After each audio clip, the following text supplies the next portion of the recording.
everyone, welcome back to Obscurus Lupa Presents. I'm a fly, motherfucker! Let's talk about the original movie for a second. Well, the remake anyway. 1986's The Fly, directed by David Cronenberg, was a remake of a schlocky film from the 50s of the same name. The concept is the same. A well-meaning scientist unwittingly combines himself with a fly, turning himself into a half-fly, half-man creature. But the movies are very, very different. Whereas the 50s version was a tad bit silly and had a man in a giant fly costume, Cronenberg created one of the most gory, disgusting, and tragic movies ever made. If you're looking for the perfect example of doing a remake right, this is it. The concept is true to the original, but the director has told the story in a completely different way. The effects work is fantastic, and Jeff Goldblum and Geena Davis play their roles wonderfully. If you haven't seen this movie yet and you've been enticed now, I'd do yourself a favor and watch it before continuing with this, because there's going to be some major spoilers here. Alright, major decision yet? Good. Here's the big one. Jeff Goldblum dies in the end. It's not a maybe he did, maybe he didn't kind of situation, it's a head blown off with a shotgun kind of situation. Even if he did make it, there's no happy ending to be had here. He's become a gigantic fly creature on top of accidentally splicing himself to one of the telepods, so it's pretty much a lose-lose situation. Okay, the general plot line leading up to that is this. Jeff Goldblum, Seth Brundle, has created a teleporter, and when he finally decides to test it out on a human subject, himself, he ends up unknowingly getting transported with a fly. The machine splices the two subjects together, causing Seth to slowly turn into something else. Nicknaming himself Brundlefly, he slowly loses his mind as well, and it's up to Geena Davis, his girlfriend, to put him out of his misery. We also discover that her character is pregnant, which is the lead up to the sequel.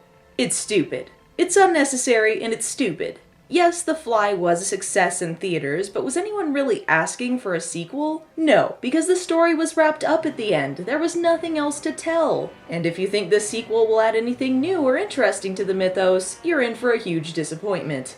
Be afraid. Be very afraid. The 20th Century Fox intro has fly sounds over it because the movie's about flies.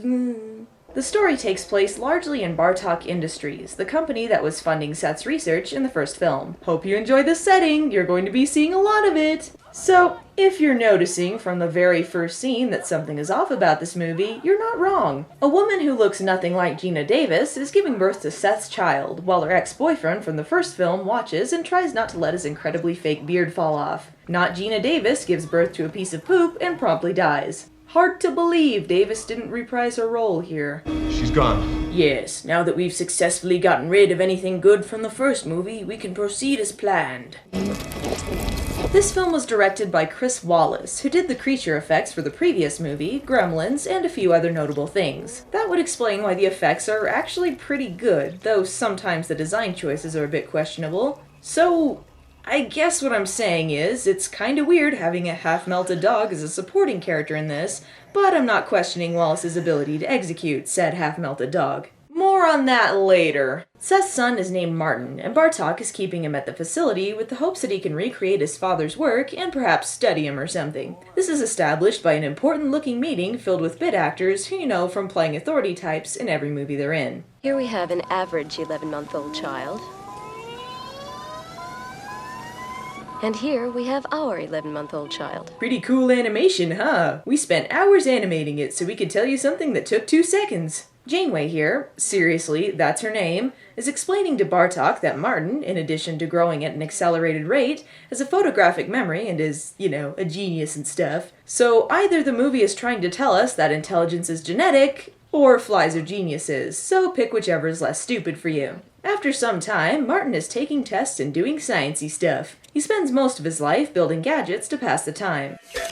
Get it? It looks like a fly? It's kinda like foreshadowing, except we already know what's gonna happen. Pretty awesome, huh? While I'm complaining endlessly about this waste of a movie, here's some more questions I have. Alright, in The Fly, Seth slowly becomes an insect throughout the film because he starts out as a man and a machine changes him. In The Fly 2, his son, who was conceived after the teleportation had taken place, is born as a human who slowly changes into a fly. So if he was conceived through fly sperm or whatever, then why wouldn't he just be born as a fly thing? It's not like a caterpillar or something where it turns into a butterfly eventually. Either he's a fly or he isn't. Maybe it sounds like I'm being nitpicky, but damn it, this movie sucks and it's hard to even try making it funny. It's just irritating. Okay, so Martin wants to get access to Zone 4 of the facility, but they won't let him in because he's part of Zone 3. Not to be confused with the White Zone, which is for immediate loading and unloading of passengers only. He presses some random keys, which we all know is the computer's one weakness. Alright, got to the next level!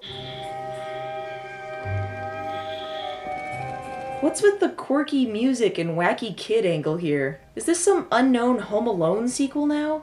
Pfft, of course they have vents large enough to stand in. I can see how that's helpful with the airflow. Get it? Get it? Get it? Martin does a little more exploring and meets another test subject, a golden retriever. I don't know, he's not as cool as Giraffe Dog, but we'll go with it. Having no one to relate to except stinky old scientists, Martin makes friends with the dog, sneaking in to visit him every once in a while. This is getting kind of boring. Oh, look! He's got crinkle-cut fries! Crinkle-cut! See? See? Oh, I'm bored. The dog has been transferred somewhere else, and Martin goes to look for him without even attempting to hide. Oh well, not like they have any security at this top-secret research facility. Here he finds his father's work. Yeah, epic, whatever. Do something gross!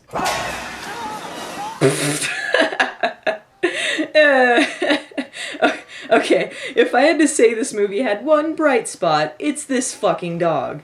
I mean, I know we're supposed to feel sorry for it, but it's just too silly. I call him Floppy. Cut to Martin's 5th birthday, and he's suddenly become Eric Stoltz. That's just tragic. He went from almost being Marty McFly to being Marty McFly. Bartok asks Martin if he would finish his father's work and figure out how to get the telepods working. I don't like these things. It's because of the dog, isn't it? How long are you going to hold that against me? Just because we accidentally turned your best friend into a mutant freak doesn't mean you should hold a grudge. Chill out, man. To help persuade him to do the work, Martin is given deleted scenes from the first film to watch. Everything seems to just, work better than it ever did before. This is just depressing me. All it does is remind the audience of a much better movie. You know what? I don't want to talk about this movie. I'm going to tell you about what they originally planned for the sequel, because it's awesome. I mean, it's still mind-numbingly stupid and unnecessary, but it's hilariously so. The film would feature Davis's character fighting the evil Bartok Industries, which have, get this, enslaved Seth Brundle's consciousness, which has somehow survived in the telepod computer. For whatever reason, they're using his consciousness for cloning purposes. He takes control of the security system and brutally kills off the villains, and it ends with him in a new clone body. That is the dumbest thing I've ever heard. It would still go down as one of the worst sequels ever made, but at least it wouldn't be infuriating like this one. I'm more disappointed that that one wasn't made than anything. Ugh, I guess I have to finish this sometime. Surprise of all surprises, the love interest was cast to look like Gina Davis. Also, she was in Spaceballs. What is this? A fly. An artificial fly for fishing? What, does Bartok Industries make fishing lures too? What exactly does this company do when they aren't harvesting fly children for their own nefarious purposes? This is Beth, who chats it up with Martin for a while. So what are you working on? The most important invention in the history of mankind. Wow, he's just like Jeff Goldblum. If Jeff Goldblum were a robot, romance is in the air. That is, until he fucks up her cactus in the telepod. Way to go, McFly! I would like us to be friends. He's so charming. But can he beat Lone Star? Here's Beth and Martin dancing to country music. Someday I won't come running. While doing some more exploring, Martin discovers what's happened to Floppy.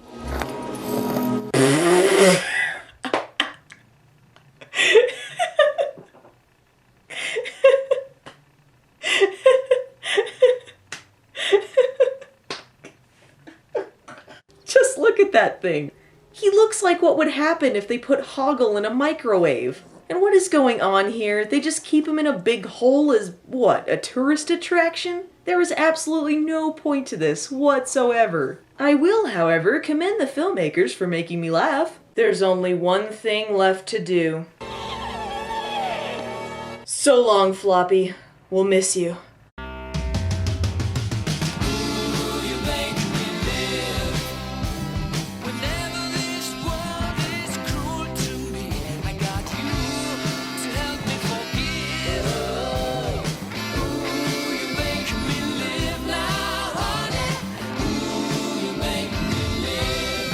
Feeling betrayed by people he thought he trusted, Martin continues with his work anyway. Yeah.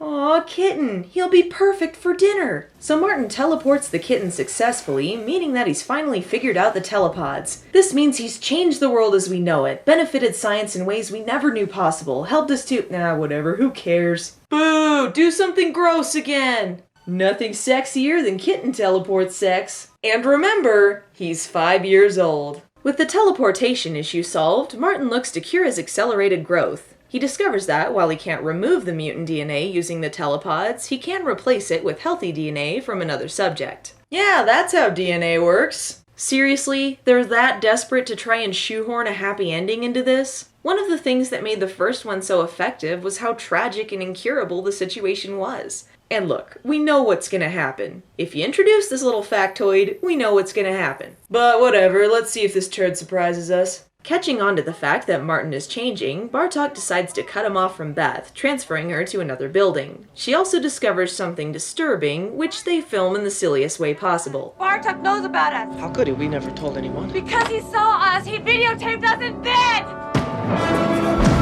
Angry acting! After the Double Super Betrayal Deluxe, Martin finds dramatically convenient footage of his life and his father, revealing what his disease truly is. He is becoming the Fly!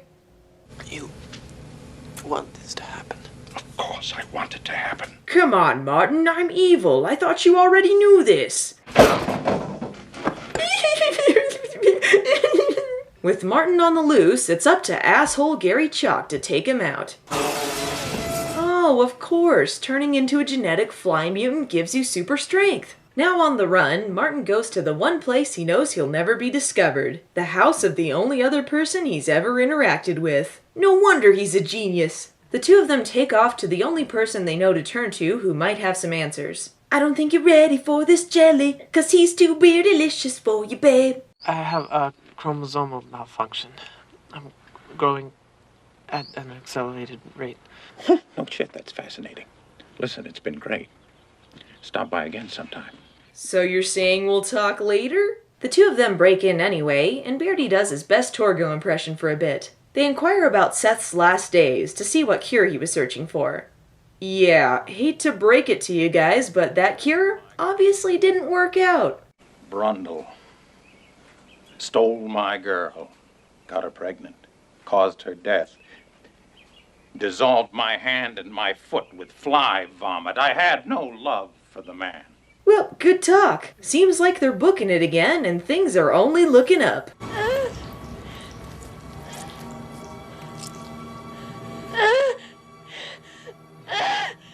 I can see so much better now. Yeah, I don't see anything wrong in this situation. Just for funsies, though, let's call in the professionals. Bartok Industries take Martin and Beth in, waiting for Martin to come out of his newly made cocoon. Do some gross fly stuff, come on! No, not Janeway! She went where no scientist has gone before. And here I thought he was going to be a nice fly creature. Really, filmmakers? Oh, you. But hey, at least it doesn't look silly. Flies have teeth, right? Seeing as how a lot of this ending is Martin just tracking down and killing people, I think that this calls for a gross killing montage.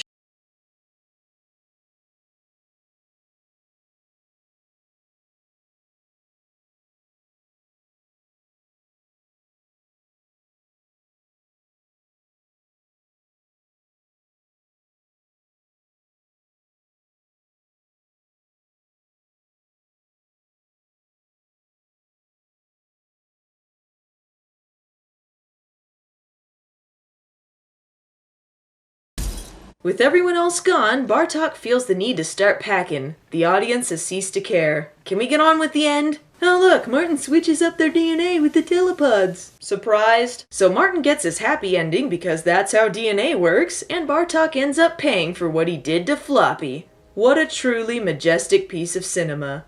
Thank goodness I have the 2-disc collector's edition. Well, this sequel is about as necessary as he thought it was. And yeah, it's gross, but it's not an entertaining gross like the first one. There's nothing here we didn't see done better the first time around. Floppy's the best part about it, so I think it goes without saying that you can skip this one.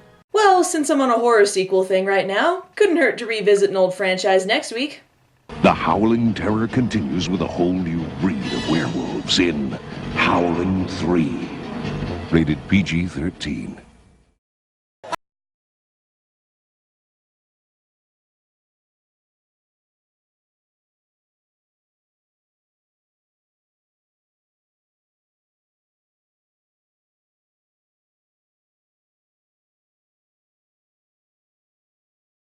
No shit, that's fascinating. Well, listen, it's been great. Stop by again sometime.